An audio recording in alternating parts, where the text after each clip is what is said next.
चुनाव के वक्त जब नेता आपके घर आपसे वोट मांगने आते हैं तो क्या आप उनसे कभी कहते हैं कि जब प्रदूषण होगा तो आप बाहर निकल के आके प्रदूषण पर काबू पाने के लिए नीतियां बनाना, क्या आप कभी कहते हैं कि प्रदूषण को कम करने के लिए आपकी क्या रणनीति रहेगी और क्या आप कदम उठाएंगे? क्या स्वच्छ जल के लिए आप प्रतिबद्ध रहेंगे? तरह तरह के सवाल हैं, लेकिन इस सब के बीच जैसे ही दिल्ली एनसीआर में ठंड दस्तक देती है तो यहाँ लोगों का दम घुटने लगता है। लगातार प्रदूषण बढ़ता जा रहा है। नमस्कार, मैं मोहम्मद इमरान। इस वीडियो को आप आखिरी तक देखिए तो आपको पता चल जाएगा कि आपके नेता प्रदूषण से बचाने के लिए आपको क्या करते हैं। दरअसल मैं नेताओं का नाम इसलिए ले रहा हूं कि पॉलिसीज बनाने में नेताओं की ही भूमिका होती है। आपसे वोट लेते हैं, आपसे अनेकों वादे करते हैं, आपकी सुरक्षा की गारंटी भी लेते हैं, लेकिन होता क्या है? ढाक के तीन पात। इस वक्त पोल्यूशन का स्तर, AQI का स्तर 300 से ऊपर ही ऊपर चल रहा है। कई स्थानों पर दिल्ली में, नोएडा में, ग्रेटर नोएडा में, गाजियाबाद में 400 पार।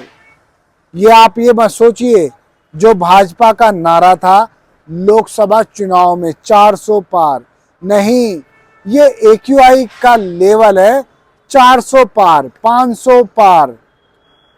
इस तरह के AQI लेवल में यदि आप रह रहे हैं तो आपकी उम्र धीरे धीरे धीरे घटती चली जाएगी, आपको बीमार करती चली जाएगी।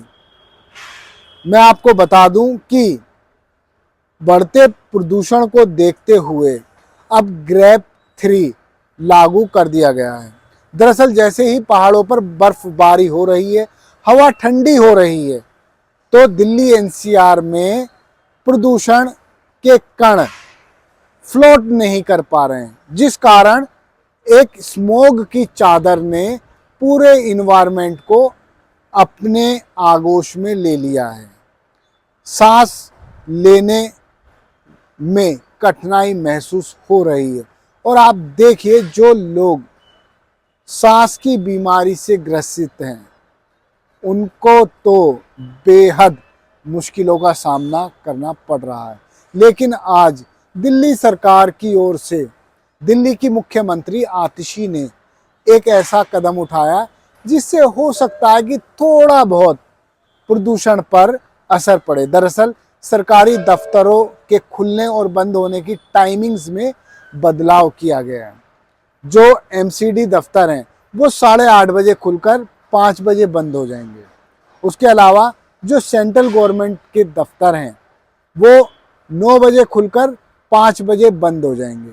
दरअसल ऐसा इसलिए किया गया कि जो निजी दफ्तर हैं, प्राइवेट कंपनीज हैं, ज़्यादातर लोग 10 बजे से लेकर 11 साढ़े 11 बजे तक अपने ऑफिस जाते हैं, कंपनी जाते हैं, जिसके चलते जाम की स्थिति बन जाती है। ये जाम ना लगे इसीलिए टाइमिंग्स में चेंजिंग की गई है। क्योंकि वाहनों से निकलने वाला धुआं भी प्रदूषण का एक सबसे बड़ा कारण है। पराली पराली तो हम चिल्लाते हैं, लेकिन पराली जलाना कोई नई घटनाएं नहीं है। आप देखिए, हर साल लाखों नए वाहन सड़क पर उतर आते हैं। तो कभी आपने सोचा है कि लॉकडाउन के टाइम जो ये आसमान काला काला धुंधला नजर आ रहा है वो नीला नजर क्यों आता था? सही पहचाना, सही पकड़ रहे हैं आप। ये नीला इसीलिए नजर आता था कि उस दौरान पोल्यूशन नहीं था, सड़कों पर वाहन नहीं थे, फैक्ट्रियां चल नहीं रही थी, लेकिन पराली फिर भी जली थी। खेत में खेती हुई, पराली जली, मगर वाहनों का धुआं और फैक्ट्रियों का धुआं बहुत ना के बराबर था। इसीलिए ये आप सामने बिल्डिंग देखिए, ये दूर दूर से नजर आती थी लेकिन बहुत धुंधली धुंधली नजर आ रही हैं। इसीलिए नजर आ रही हैं धुंधली कि प्रदूषण का स्तर बढ़ा हुआ है। दिल्ली की सीएम आतिशी प्रदूषण कम कैसे होगा इसको लेकर तरह तरह के उपाय कर रही हैं, लेकिन आज से जो ग्रैब लागू हुआ है इसमें BS3 और BS4 मानक वाले वाहनों पर दिल्ली में प्रतिबंध लगा दिया गया है। इसके अलावा जो ट्रक और बसें दूसरे राज्यों से आती हैं उन पर भी रोक लगाई गई है, लेकिन जो यात्री बसें हैं और इलेक्ट्रॉनिक बसें हैं, इलेक्ट्रिक बसें हैं, वो बादस्तूर जारी रहेंगी, लेकिन उनको भी फिटनेस करने के दिशा निर्देश दिए गए हैं। उसके अलावा जो कंस्ट्रक्शन साइट्स हैं उनको बंद कर दिया गया है।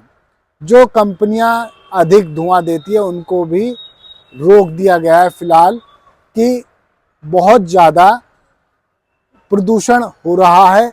कोई भी व्यक्ति आसानी से सांस नहीं ले पा रहा, खास तौर से बुजुर्गों को सांस लेने में वैसे ही दिक्कत होती है, लेकिन इस तरह के वातावरण में सांस लेना तो वाकई बहुत मुश्किल हो रहा है। इसीलिए तो जीना है तो प्रदूषण को हराना होगा। एक वक्त था जब लंदन में प्रदूषण ही प्रदूषण था, वहाँ की नदियाँ भी नाले का रूप अख्तियार कर चुकी थी, लेकिन आप देखिए कि सरकार की विल थी, मंशा थी, इसीलिए अब लंदन में पोल्यूशन है लेकिन बहुत कम है, AQI लेवल बहुत अच्छा रहता है। उसी तरह कई अन्य देशों ने भी अपने अपने यहाँ पोल्यूशन पर काबू पाने के लिए काम किया है। आमतौर पर आजकल दिल्ली NCR में देखा जा रहा है कि लोग एक राहत की सांस लेने के लिए पहाड़ों की ओर भी रुख कर रहे हैं, ताकि पहाड़ों पर जाकर अपने जो फेफड़े हैं उनको सही कर सकें। लोगों का यही मानना है कि एक दवाइयाँ खाने से बेहतर है कि हम कुछ दिन के लिए पहाड़ों की ओर रुख कर लें। इसीलिए तो पहाड़ों पर लगातार लोगों की जनसंख्या बढ़ती जा रही है। पहाड़ भी अब प्रदूषण की आगोश में आते जा रहे हैं। मैं आज सुबह ही देख रहा था कि देहरादून का AQI लेवल क्या है। देहरादून का AQI लेवल 90 दिखा रहा था, यानी बहुत अच्छा है। यहाँ 350। आप देखिए, यदि आप देहरादून जाकर सांस लेंगे और यहाँ सांस लेंगे तो जमीन आसमान का अंतर पाएंगे। यही कारण है हिमाचल में भी लोग घूमने जा रहे हैं, कई कई दिन रुकने जा रहे हैं, लेकिन दिल्ली का पोल्यूशन वाकई कम होने का नाम नहीं ले रहा। पाबंदियां बादस्तूर जारी हैं। जो कंपनियों में डीजल सेट लगे हैं, जनरेटर लगे हैं, उन सब पर पाबंदी लगा दी गई है।